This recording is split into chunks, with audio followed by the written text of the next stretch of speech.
7 सितंबर 2013 शाम का समय एक खबर पूरे मुजफ्फरनगर उत्तर प्रदेश में फैलती है कि सब लोग अपनी तैयारी कर लो, दंगे कभी भी शुरू हो सकते हैं। सारी रात मैं घर में खोजता रहा और उस तैयारी के नाम पर मेरे पास एक मजबूत डंडा भी नहीं था, लाइट नहीं थी, केवल एक मोमबत्ती और लैंटर्न की रोशनी में रात भर भगवान कसम एक दहशत को जिया था। लेकिन एक बात तय थी, उस रात न मैं कोई राजपूत था, न जाट, न गुज्जर, न ब्राह्मण, न दलित, मैं बस एक हिंदू था। मैंने कभी कोई जानवर कटता हुआ नहीं देखा और ना ही देख सकता हूँ, लेकिन वो रात एक 15 साल का बालक पढ़ने लिखने की बजाय किसी इंसान को काटने की सोच रहा था।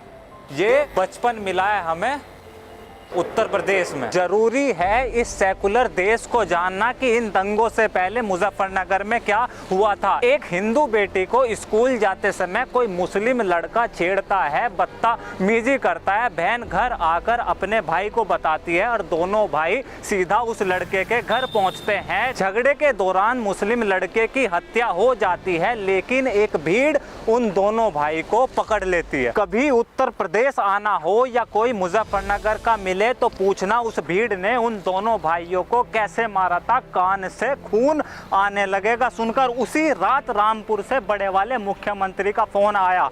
सारे मुस्लिम आरोपियों को छोड़ा गया, उल्टा हिंदू बेटी के परिवार संबंधियों को उठाकर जेल में बंद कर दिया। 3 दिन बाद मुसलमानों की एक मीटिंग होती है। प्रदेश की सबसे बड़ी सेकुलर पार्टी सपा, बसपा और कांग्रेस के मुस्लिम नेता एक साथ इकट्ठा होकर स्टेज से कहते हैं 40% है, अगर अपनी पर आ गए तो घरों से बाहर निकलना भारी कर देंगे। 7 दिन बाद हिंदुओं के सम्मान और प्रतिष्ठा में एक महापंचायत बुलाई गई। वो बहन जाट परिवार से थी।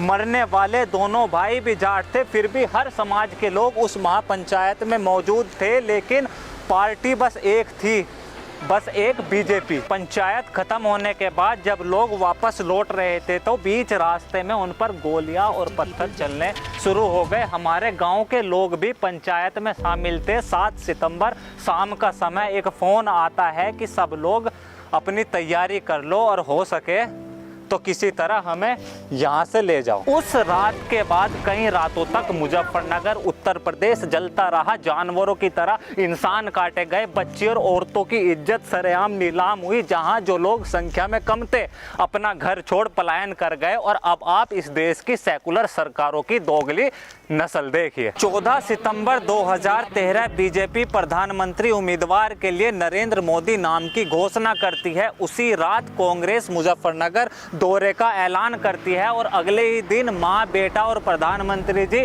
रिलीफ कैंप पहुंच भी जाते हैं। दंगे हिंदू मुस्लिम हुए थे, लेकिन इन लोगों को हिंदुओं के रिलीफ कैंप दिखाई नहीं दिए। वो दलित लोग इतनी बड़ी संख्या में जान बचाकर मंदिरों में पड़े हुए थे, उनसे तो किसी ने कुछ पूछा ही नहीं। उल्टा मुजफ्फरनगर का शायद ही कोई गांव ऐसा बचा होगा जहां हिंदुओं के ऊपर दंगों के फर्जी मुकदमे ना लगाए गए हों। 2014 लोकसभा चुनाव 71 सीट उत्तर प्रदेश ने बीजेपी को दी। लहर नहीं थी वो, हमारे आत्मसम्मान, स्वाभिमान, सुरक्षा और सुशासन की लड़ाई थी। 4 साल तक बहुत कम मैं घर वापस आया। जब 2015 में उत्तर प्रदेश से गया तो पूरा गांव लाइन लगाकर मिट्टी का तेल खरीदता था। मुश्किल से 5-6 घंटे लाइट आती थी तो रात में रोशनी और पढ़ाई इसी तेल से लैंप और लैंटर्न जलाकर होती थी। अगर बारिश 2 दिन आई तो लाइट 4 दिन तक गायब रहती थी। 50-50 रुपए डालकर लोगों ने अपने पैसों से ट्रांसफार्मर ठीक कराए। हिम्मत नहीं होती थी किसी लड़की की शाम होने के बाद घर से बाहर निकल जाए। बस का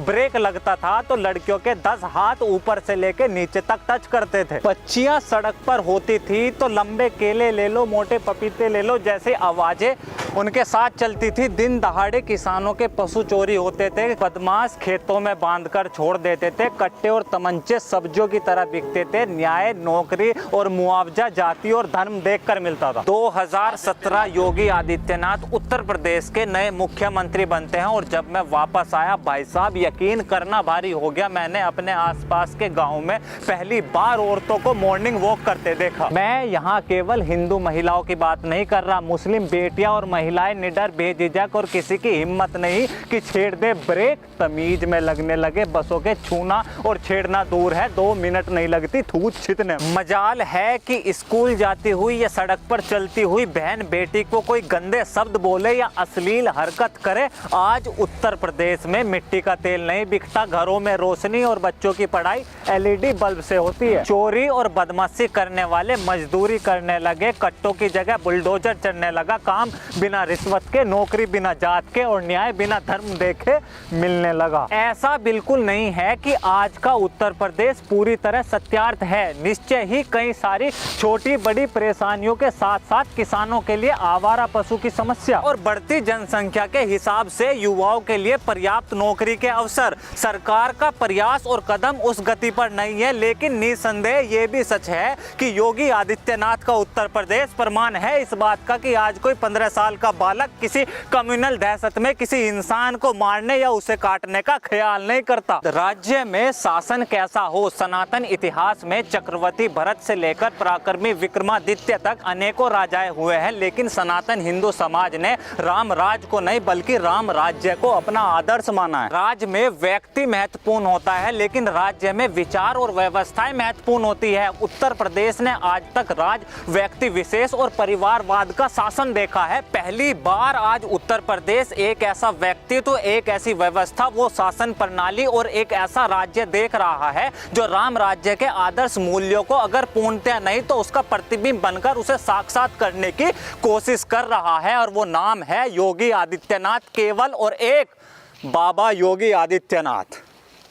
आपका मेरे ऊपर विश्वास, आपकी ये सपोर्ट, बेशक अभी ये परिवार छोटा है मगर हमारी ये आवाज़ एक आग है जो आने वाली वीडियोस में और ज़्यादा धधकने वाली है। इस मिशन में आपका साथ चाहिए। हो सके तो प्लीज़ द टॉक शो को फाइनेंशियल सपोर्ट करें, और अगर फाइनेंशियल मदद नहीं कर सकते तो इस परिवार को बड़ा और इस वीडियो को उत्तर प्रदेश के हर एक वोटर तक पहुँचाने में सहयोग करें। This is Alok Kumar from talk. See you next video. जय हिंद।